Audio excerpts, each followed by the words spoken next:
Hi, I'm Sean Perrin, and welcome to the Clarinet Podcast, the show where I discuss all that's new and neat with clarinet, with the neatest people in the industry.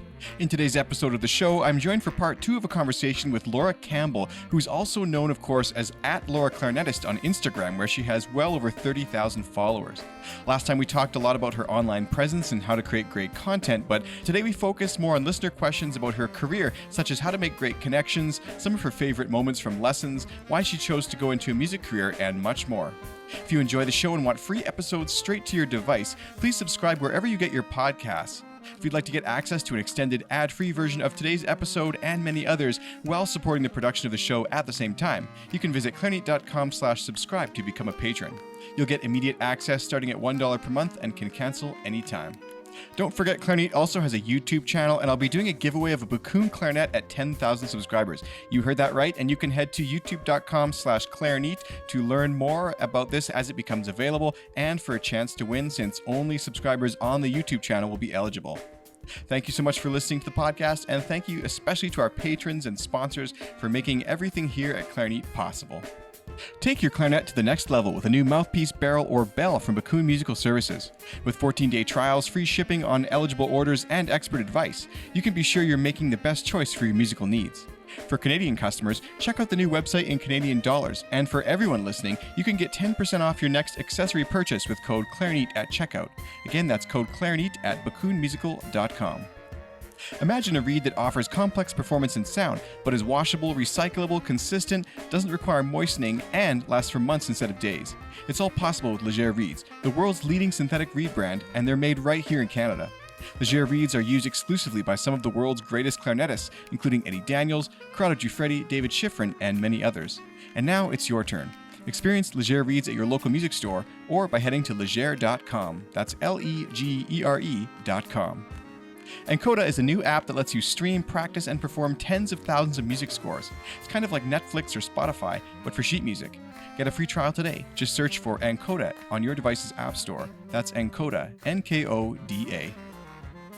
I'm back on the podcast today with Laura Clarinetist, straight from Melbourne, Australia. Hi, Sean. Thanks for having me. We had a really great first conversation. If you're just tuning in, make sure to head back and check that out. And let's talk a bit today about your more musical side of your career, as far as like what you love about teaching. And I've got some more questions here from your wonderful listeners. So the first one was, how do you make connections in the music field or any field? And this is from JS Clarinet. For me, I've made connections through a lot of different ways. Instagram is really helpful. It's actually really crazy. I was just chatting last night, Corrado sent me a message last night. So already we're like friends, and I've had people like Richie Hawley, Jose Frank Ballester send me messages, and we'll just chat, and they know who I am. To me, that's absolutely crazy. I suppose being a woodwind doubler, that's a completely different thing as well. So I make connections in the doubling industry just by meeting other musicians that I'm playing with, or I might go up and introduce myself to the musical director if I go and see a show. So there's that side of making connections. So it's just about knowing people. In fact, I get a lot of questions about how I get into woodwind doubling and how to make connections and how to get gigs and things like that. And the answer is literally just to know people. It's all about who you know. But it's amazing how social media helps with that too. I mean, I remember when I first started the podcast, I did my first round of requests for interviews, and only about half the people said yes. Some said no, and some just didn't reply. And to be fair, no one knew who I was. But the second season, when I did my round of contacts, I didn't get a single no. And by the third season, people were contacting me. And I remember it was really crazy because there's certain artists like Stanley Drucker, for example, I thought I'd never get to talk to, but his agent reached out to me and has since had him on 3 episodes of the podcast. And I was like, wow, that's so crazy. So yeah, I think you're right. I mean, building through social media is such a great way to, get notoriety and meet people. So some of these other questions are a little more kind of just about playing stuff, which I think you do answer a lot of in your YouTube videos, but I like this one here. Piano Sam Stuckey asks, what is your favorite part about teaching? I really love the light bulb moment that my students have. When you're teaching and someone just doesn't understand a concept. For me, it's happened a lot whenever I've explained music theory, like if I'm teaching the circle of fourths and key signatures and how to write out a scale. When I have a young student and they go, Oh, I get it. That's like the best moment for me. I absolutely love that moment. That is what I live for. So that is definitely my favorite part of teaching. And so when did you realize that you really wanted to be a teacher? Well, when I was in high school, that was when I realized that I wanted to be a musician because I just absolutely loved playing in ensembles, even just playing my school concert band. I thought the sound was fantastic. And I was like, wow, imagine getting paid to play in an ensemble. That would just be so amazing. So that's when I decided to be a musician. And there was kind of a stigma that was if you are not a good enough musician, then you'll just become a teacher. It was kind of like teaching is only for people who aren't good enough to be in an orchestra. And so I kind of listened to that. And I was like, okay, yep, I don't want to teach. I just want to be really good and I want to get into the Melbourne Symphony Orchestra or something crazy like that. And then when I was in year 11, I got a new clarinet teacher named Paul. He's now one of my absolute best friends. But he was such an inspirational teacher to me. He wasn't just teaching me, how to sound better on the clarinet. He actually put in so much effort. Like he would send me an email being like, hey, you should watch this video on the clarinet. Like this is really cool. He would say, hey, you need to come to this gig. You would love it. It'd be really cool for you to meet this clarinet player. He'd let me sit in a musical theatre pit. He was just really inspiring. And I just realized that that was what I wanted to do. That was super amazing. But he wasn't just a teacher, he was also a performer. And I was like, I love that, you don't just teach. You also kind of preach what you say, I suppose. You do what you're telling all your students to do. There are so many teachers out there that, just teach and they don't actually play. Teaching is all they do. But for me, it's so important to make sure that I show my students that I also practice my scales like I'm telling my students to. And I do long tones as well. It's not something that you just do during high school and then you stop doing it when you get good. Like it's a long process. And, I still gig, I play with orchestras and community bands and things like that. And so that was really important to me. And I realized, yeah, I would love to be able to teach and perform. That would just be amazing. So tell me one of your favorite lessons with Paul. I suppose the things that I remember about learning from Paul weren't actually about the things that he taught me on the clarinet, but they were more about the conversations that we had. I think the most memorable thing that he said to me was in one of my final lessons that I had in the end of high school. And he said that everyone is on their own musical journey. And that's always just really stuck with me. But, everyone's learnt from a different clarinet teacher. Everyone's played on a different clarinet. Everyone's been playing for a different amount of time and we've been playing different repertoire. Everyone's on their own journey. So you can't compare yourself to another person because their journey is completely different to yours. That's always stuck with me. And I say that to all of my students and I say it on Instagram all the time. Paul also used a lot of abstract concepts and he always put me really out of my comfort zone. He made me do a lot of things that I was really uncomfortable doing. I remember in one lesson, he just got me to just listen to the room for about 2 minutes. We just stood there in silence. We didn't talk. And he said, I just want you to listen to the room. I want you to listen to the fan going. I want you to listen to the wind outside. And I was like, this is weird. We're just standing here, not talking. There's like an awkward silence, but he made me just listen to the room. And then for some reason, he got me to test how high I could sing. Now, I am a massive introvert and I actually used to be so in my shell. And that's definitely changed through, doing music and being on Instagram. But I was not a singer and I did not sing in front of anyone ever. And he got me to test how high I could sing with the piano. And he was like, just sing as loud as you can. No one can hear you. It's fine. And I remember leaving that room, walking outside and hearing everything that he was playing in that room. And I went, everyone can hear me. So those really abstract concepts. Yeah, he's definitely the reason that I decided I wanted to be a teacher. This is a really interesting question. And I think this is a question that I should actually incorporate into the podcast more often, but it comes from Shewin_Miller. And they say, what is the most important thing that you did not learn in your college music classes?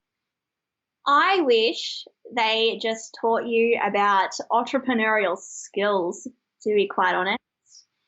Like posting on Instagram is such a random thing that I feel like whenever I meet other musicians in Melbourne and they find out that I have this following on Instagram, they're either like, whoa, that's so cool. Or it's like, oh, that's really strange. You don't just want to practice all the time and like get into a symphony orchestra. So I wish they taught you skills on how to create videos or literally just how to record audio. I had to figure that out on my own. I had no clue what an interface was or whereabouts I should position a microphone. Video editing is like such an important skill now in what I do, but no one taught me that. I wish someone taught me how to do that.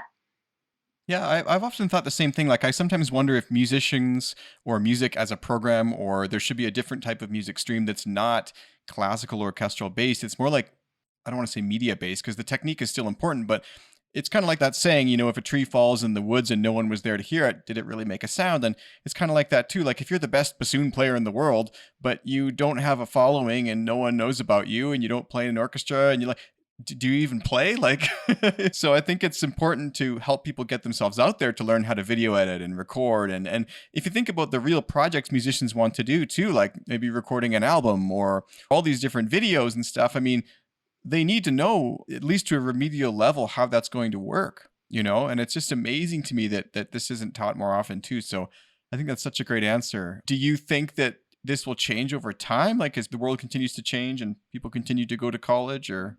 I'm hoping so. I mean, the world is changing, and I know, I suppose, like with classical musicians, getting an orchestral job isn't maybe as achievable as what it was, however many years ago. It's a lot harder now. Like, I know, especially in Melbourne, you've got either the Melbourne Symphony Orchestra or you've got Orchestra Victoria. Those are your only two options.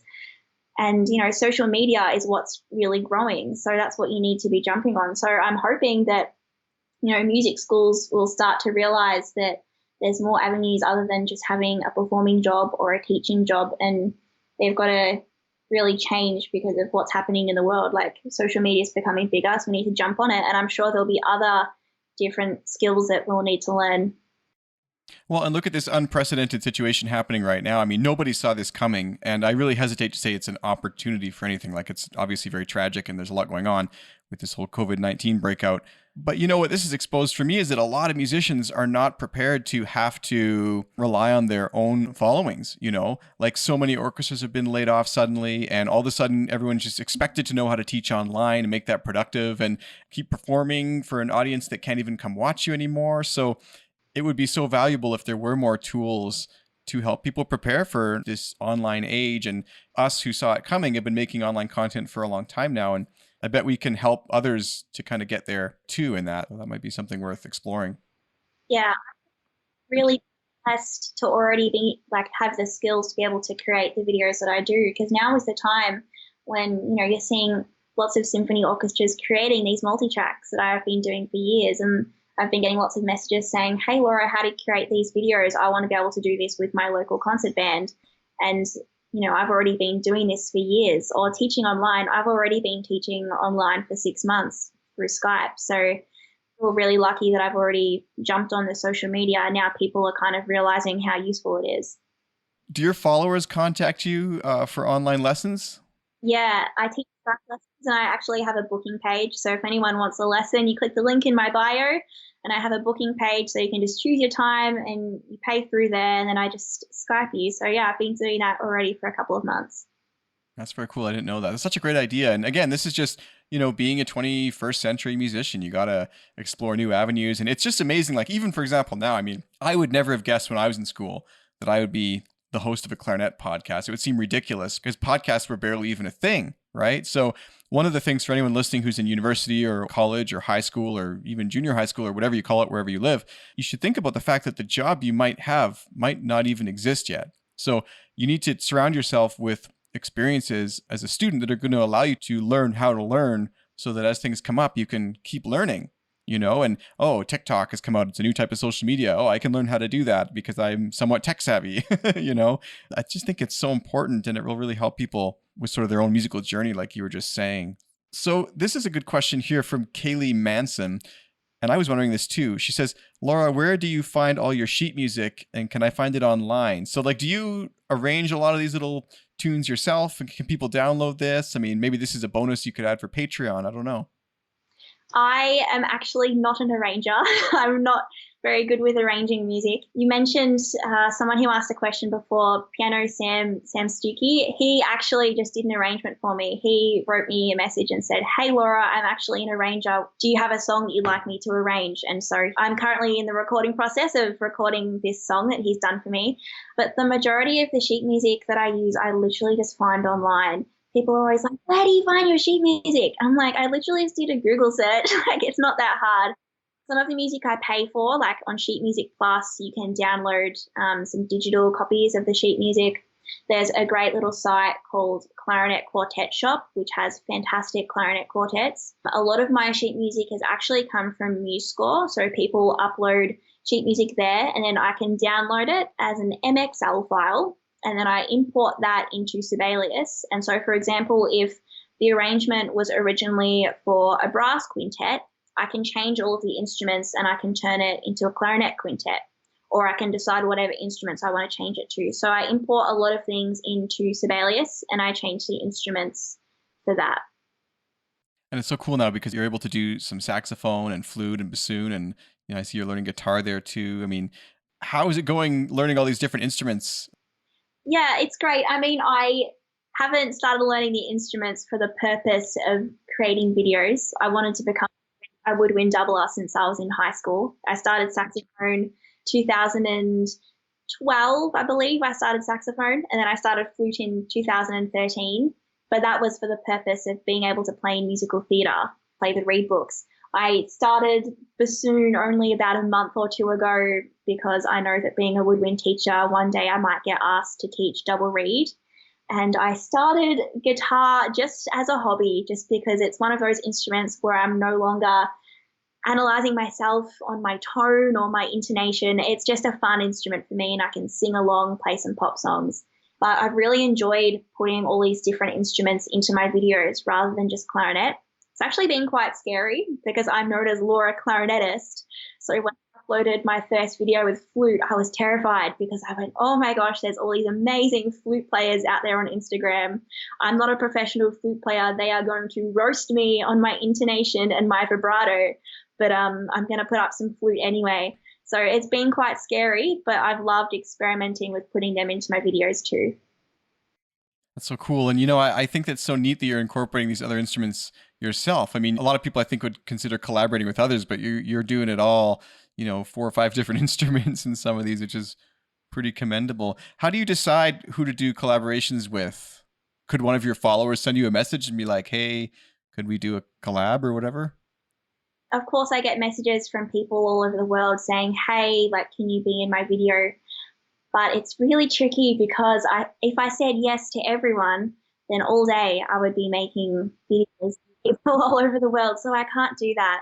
So as I said in the first episode, how people have to give me something that they're offering, it's kind of got to be like that. So if I'm doing a collaboration with you, then you should have a decent amount of followers because then I'm going to give you followers, you're going to give me followers, we'll kind of be sharing our following. So like I've done a collaboration with Corrado Giuffretti, which was absolutely crazy because he's the one that sent me the message and he said, hey, Laura, do you want to do a collab? And I was like, what? You're Corrado. That's crazy. So I've done a collab with Corrado. I've been doing, there's a global Instagram orchestra that I've been doing with a few other Instagram musicians for over a year now. We've been creating videos together and that's been really cool. Usually people who have a decent number of followers, but also on Patreon, I have an option where I can't remember how much it is, but you support me on a certain level on Patreon, and then I get to do 2 collabs with you per year. So that's an option on Patreon. Yeah, obviously I can't do collabs with everyone. I would definitely love to. And the virtual concert band project that I've just started up is definitely a way to do that because I've opened that up to everyone. So I'm expecting to have over 100 musicians in this video. Have you thought about doing any sort of like play-along things on YouTube or something where people could play with you even virtually? I have thought about it. I just saw that Michael Lowenstein has been doing that in the past days. So yeah, it's definitely a good idea, and maybe I should jump on that. I love these little play along things that are coming out. It's a lot of fun, and I think it's a great way for people to practice at home with kind of their idols. How cool is that? This has been a great conversation. I'm going to ask one or two more of these listener questions here, and then we'll move on to the lightning round, which is the sort of extended edition that I offer my Patreon supporters. For as little as $1 a month, you can check that out at clarineat.com/subscribe or at patreon.com/clarineat. And I want to encourage you to check out Laura's Instagram channel, of course, which is at Laura_clarinetist, and her YouTube channel too, and her Patreon as well, which is patreon.com/Laura Clarinetist. Sounds like you can collab with her in there or check out some bonus content and all sorts of things. So do check that out. This last question here is from LibbyG_P.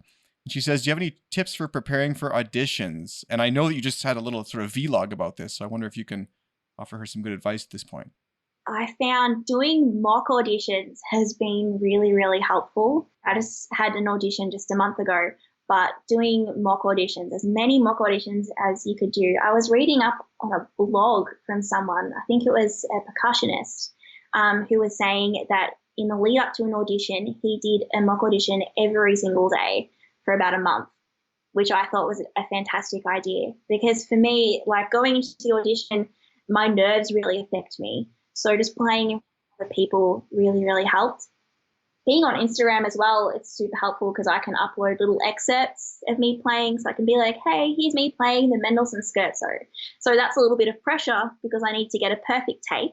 And then once I do get a perfect take, then someone might say, hey, like your articulation is too short, or maybe try doing this, so I can get feedback from other people as well, which is really handy. So just playing as much as you can for other people is probably my biggest tip for auditions. I find it so crazy that you still get nerves too. Like, I think everyone still gets nerves. If you care about something, you get nerves about it, right? But I mean, Instagram though, your videos are out there for like 30,000 people, and I even just refreshed your page today. You're now at 31,000, so it's always growing. It's interesting to note that that just because you have a big following or that you're a professional or whatever, that doesn't always go away. 100%, because I mean, I'm always open to criticism. You never know what someone's going to say. Someone might say, oh, like, you didn't explain this very well, or yeah, you're always open to so much criticism. Well, check out Laura's Instagram at Laura_clarinetist, and also her Patreon at patreon.com/Laura Clarinetist. And if you're listening on iTunes or Spotify, the episode will end here. So thank you so much for joining me today. But if you're listening on Patreon, you'll get access to the extended bonus edition, which is going to feature questions like, if you weren't a musician, what would you do? What is one thing about you I'd never guess? What are some of your other hobbies? And more. So you can check that out for as little as $1 a month at patreon.com/clarineat.